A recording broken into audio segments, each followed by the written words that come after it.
नमस्कार, आप देख रहे हैं फर्स्ट लुक बिहार और मैं हूँ निशा श्री। और अब तक आप स्क्रीन पे देख रहे होंगे कि हमारे साथ हमारे वरिष्ठ पत्रकार रविंद्र कुमार सिंह जी जुड़ चुके हैं और हमारे साथ जुड़ चुकी हैं वर्षा रानी जी, जो कि हमारे पहले मेयर समीर कुमार की जो हैं वो पत्नी हैं।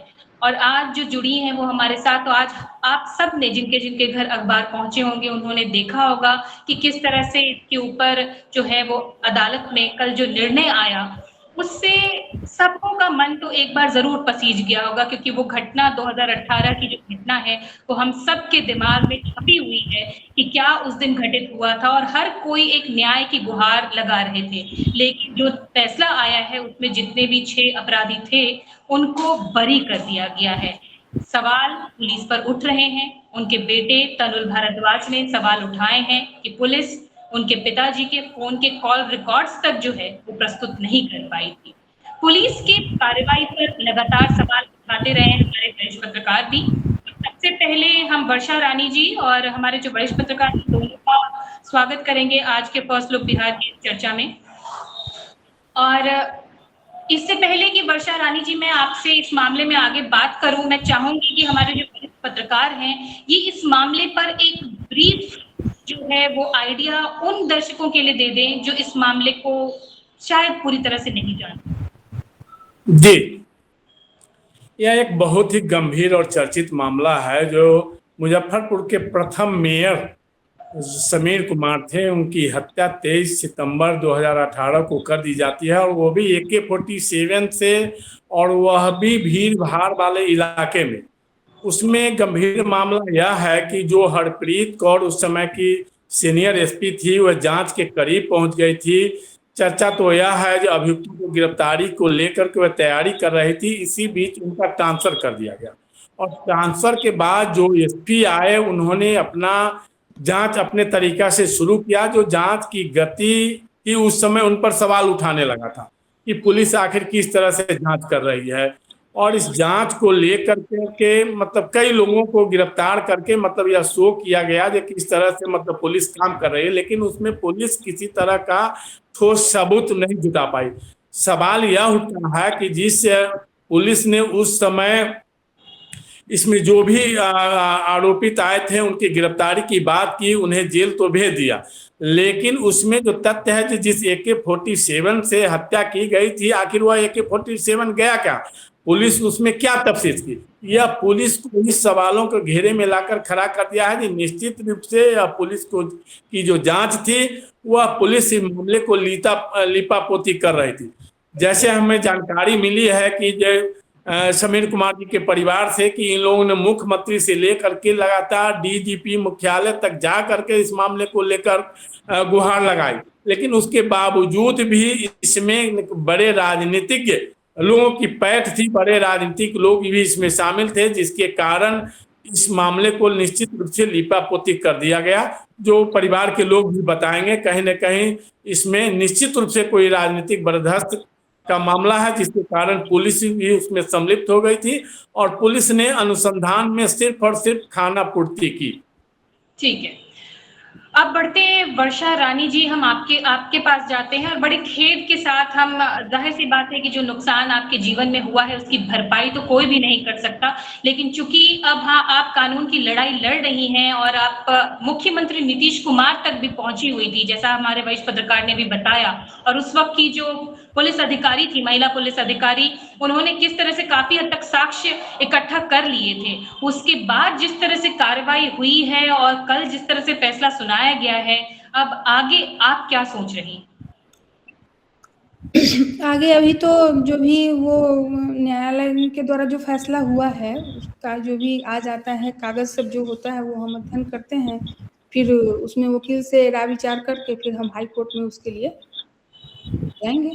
जी, हाई अभी अभी आपकी जो कानून के प्रति आपकी आस्था अभी भी बनी हुई है और अपेक्षा है कि उच्च न्यायालय में आपको शायद न्याय मिले।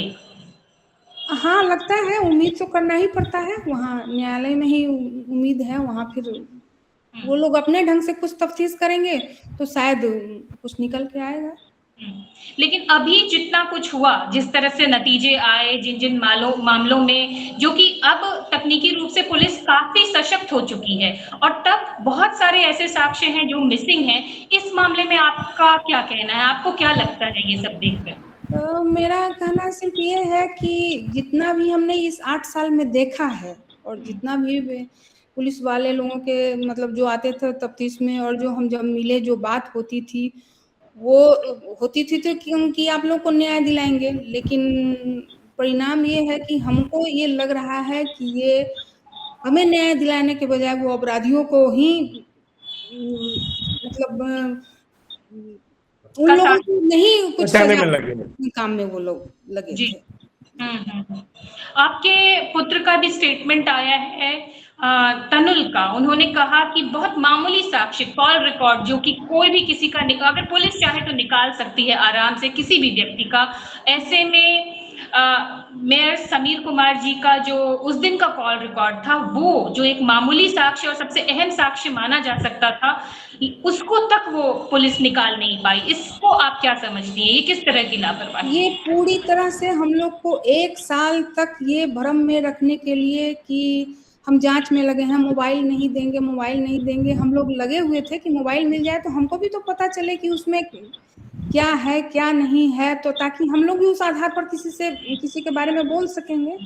लेकिन नहीं देने के पीछे यही रहा कि मामला 1 साल तक ठंडा रहे, मामला 1 साल तक ये लोग भूलते जाएं और हम लोग अपने हिसाब से काम कर सकें। अच्छा, आप मुख्यमंत्री नीतीश कुमार से भी मिली थी और उन्होंने आपको बहुत ही आश्वस्त करने वाले आश्वासन दिए थे। क्या उस बात को अगर आप हमारे चैनल के लिए एक बार दोबारा से दोहरा सकें, जब आप मुख्यमंत्री से मिलने गई थी? नहीं, मुख्यमंत्री जी तो बहुत ही मतलब दोनों बार, पहली बार तो थोड़ा उतना हम भी थोड़ा पहली बार आक्रोशित थे, अंदर से लग रहा था। तो हम बोले भी कि सर आप एसएसपी का क्यों ट्रांसफर कर दिए? अरे नहीं हम क्यों ट्रांसफर करवाएंगे, हम उस वक्त दिल्ली में थे, हम क्यों करवाएंगे? तो फिर हम वो लेटर भी लेकर के गए थे और हम दिखाए उनको कि सर ये आपका ही पार्टी के वो अध्यक्ष थे यहाँ मुजफ्फरपुर महानगर के जी। उन्होंने ही ये पैरवी किया है कि यहाँ ट्रांसफर कर दिया जाए। तो फिर उस पर वो कुछ नहीं बोले। अरे आप लोग नहीं जानते हैं, सोशल मीडिया ये है, सोशल मीडिया पे कुछ भी लिखता है। हम खुद उस केस को देख रहे हैं, हम खुद ही सबको डायरेक्शन दिए हैं। उन्होंने तो यही सब बोला था। और दूसरे विजिट में फिर क्या हुआ? दूसरी बार गए तो दूसरी बार तो बहुत ही मतलब उत्साह से वो बोले कि आइए हम सिंघल जी को बैठा करके रखे हुए थे, पूरा वो कि जरूर न्याय होगा। न्याय कैसे नहीं होगा? एक भी अपराधी नहीं बचेगा, हम लोग पूरा काम करेंगे। प्रथम महापौर हैं तो स्वाभाविक है, अब ऐसे तो सबके लिए होता है, लेकिन एक है कि भाई प्रथम महापौर है तो न्याय कैसे नहीं मिलेगा। उस तरह से वो बोल रहे थे, सिंघल जी को डायरेक्शन दे रहे थे कि नहीं सभी को बुलवाइए, सभी को पकड़वाइए, सभी को करवाइए, न्याय कैसे नहीं होगा, इन लोगों को सुरक्षा दीजिए, बहुत सारी। तो हमको लगा कि नहीं बिल्कुल, तो मतलब दिल से ये लगा कि अच्छा लग रहा है कि चलिए इतना एक्टिव है मुख्यमंत्री, तो स्वाभाविक है कि न्याय नहीं होना है। देखिए, वहाँ पुलिस के कौन कौन अधिकारी बैठे हुए थे? मतलब मुख्यमंत्री के पास पुलिस के कौन कौन अधिकारी बैठे हुए थे? और डीजीपी सिंघल जी बैठे हुए थे, उन्होंने ही बात किया था। और पटना वो अभी मुजफ्फरपुर में पहले वो डीएम थे, फिर बाद में पटना डीएम हुए, चंद्रशेखर जी थे। अच्छा, सुरक्षा की बात, सुरक्षा का कंसर्न उन्होंने भी जताया था। क्या आप लोगों को किसी तरह की कोई सुरक्षा प्रोवाइड कराई गई है? उसके बाद हुई थी। अच्छा, तो हमारे वरिष्ठ पत्रकार कुछ पूछना चाह रहे थे, मैं चाहूंगी कि वो अपने सवाल को रखें। जब मुख्यमंत्री यहाँ गए थे तो मुजफ्फरपुर के सीनियर एसपी भी वहां पहुंचे थे क्या? वो सिंघल जी जब हम लोग को बुलाए थे कल होकर के ऑफिस में, तो फिर वहां पे जयंत कांत जी आए थे। जयंत कांत जी भी वहां थे? हाँ, आए थे जयंत कांत जी। कहा गया जो एक सप्ताह में कार्रवाई शुरू हो जाएगी, वहां आश्वासन दिया गया था। जी।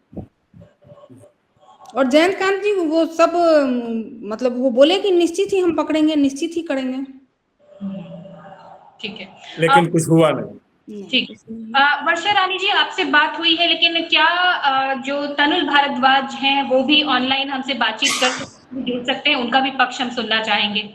जी, जी, जी, ज़रूर, ज़रूर।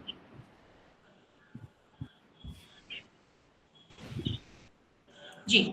जी, नमस्ते। नमस्कार तनुल जी। आपकी प्रतिक्रिया बहुत ज़्यादा हाइलाइट हुई है, क्योंकि आप सब मतलब ज़ाहिर-सी बात है, पूरा परिवार निराश हुआ होगा, पूरा परिवार क्या पूरा शहर निराश हुआ है इस मामले में। लेकिन आपकी निराशा किन-किन मुख्य बिंदुओं को लेकर के है, अगर पुलिस या जाँच को हम केंद्रित करें तो?